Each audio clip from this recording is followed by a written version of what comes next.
Assalamualaikum warahmatullahi wabarakatuh. Baik, saya akan menjelaskan materi tentang akustik kelautan kuliah kedua oleh Dr. Insinyur Asbar MSI.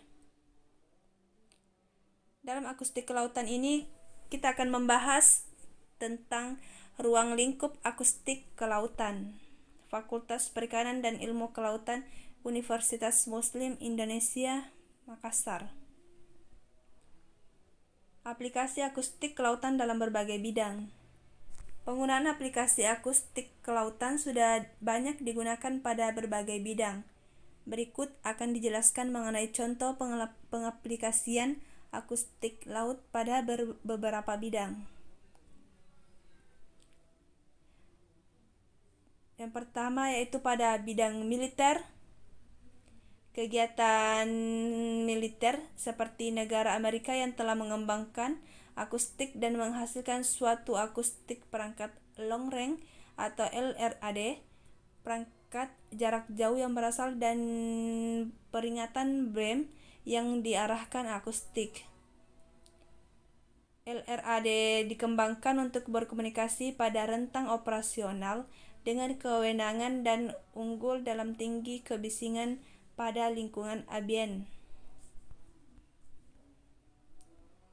Pada bidang biologi, dalam bidang ini penggunaannya digunakan untuk suatu kajian, mengetahui atau menentukan jenis spesies, tingkah laku ikan, serta organisme lainnya. Sedangkan pada bidang perkapalan, dalam bidang perkapalan, akustik laut digunakan untuk perancangan alat tangkap berbasis akustik agar hasil tangkapan maksimal dan tetap tepat sasaran. Karena dengan akustik dapat dideteksi kumpulan suatu ikan.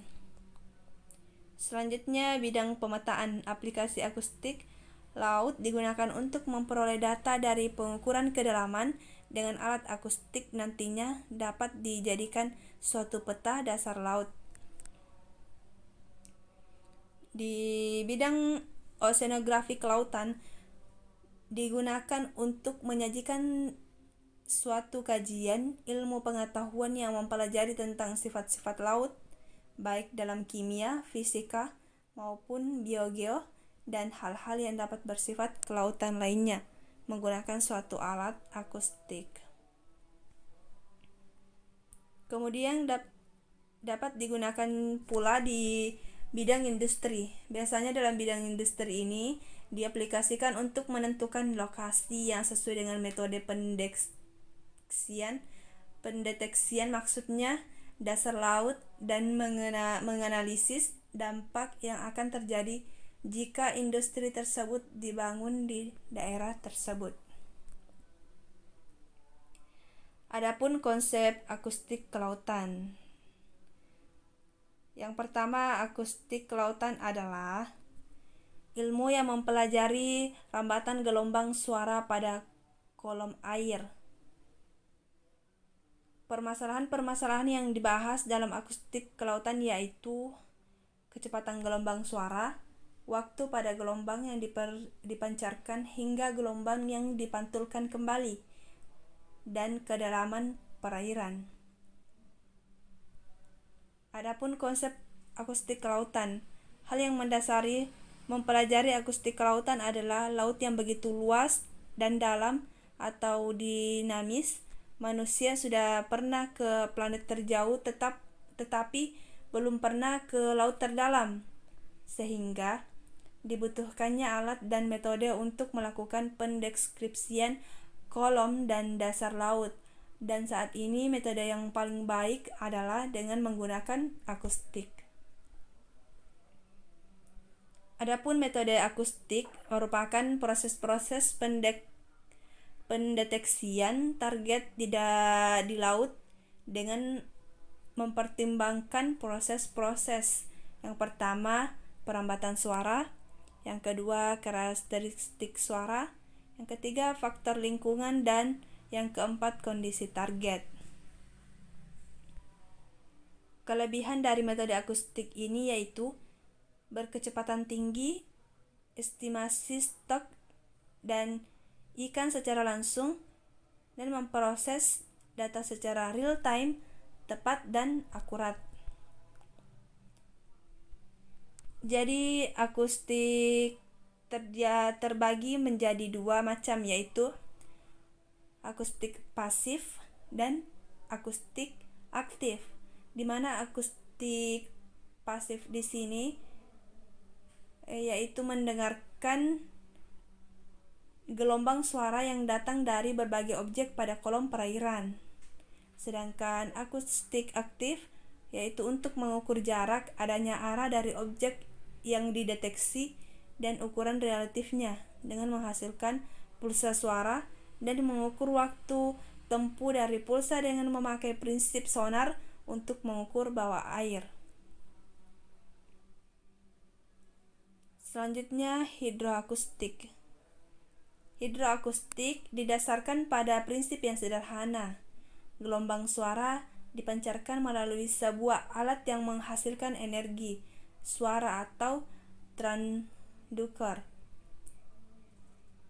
pada kolom perairan ataupun dasar perairan.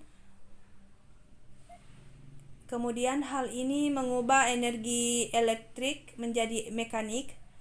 Kemudian kecepatan energi suara di perairan mencapai 1.500 meter per sekon.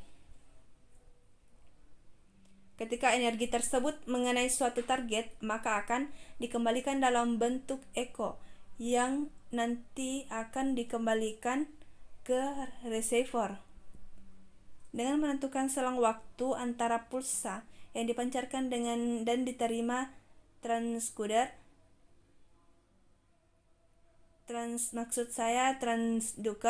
dengan memperkirakan jarak dan orientasi dari suatu objek yang dideteksi dapat dirumuskan sebagai berikut. Jarak sama dengan kecepatan suara dikali waktu per 2.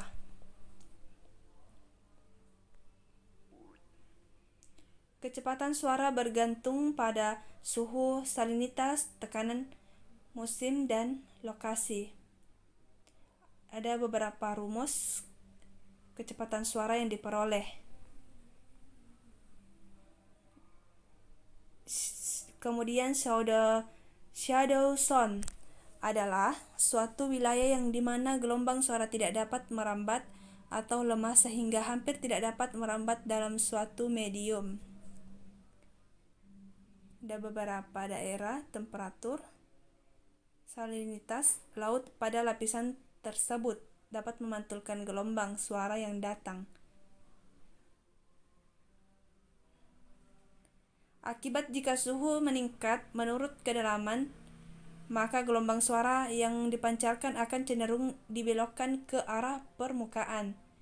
Kemudian sebaliknya jika suhu menurun karena kedalaman, maka gelombang akan secara cenderung dibelokkan ke permukaan dan ke dasar perairan. Maka terdapat wilayah yang tidak terjadi perambatan gelombang suara.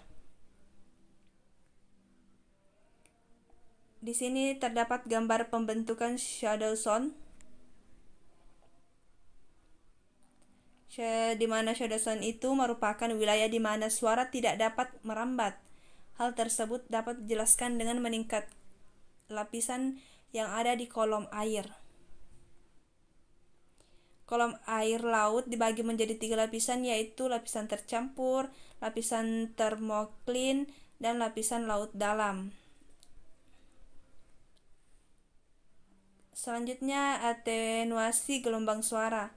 Atenuasi itu merupakan kekuatan sinyal berkurang atau melemah bila jaraknya terlalu jauh melalui media transmisi, baik dengan menggunakan media transmisi guide seperti kabel atau media transmisi ungguit seperti gelombang.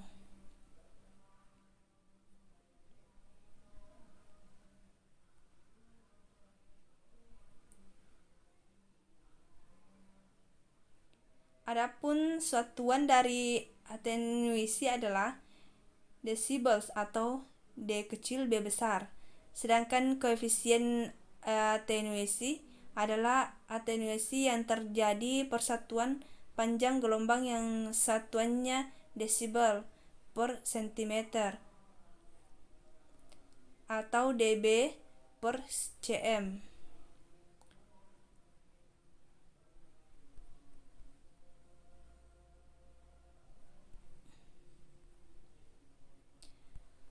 Sekian materi yang dapat saya sampaikan. Lebih dan kurangnya mohon dimaafkan. Saya Arjuliani Sari ucapkan terima kasih. Wassalamualaikum warahmatullahi wabarakatuh.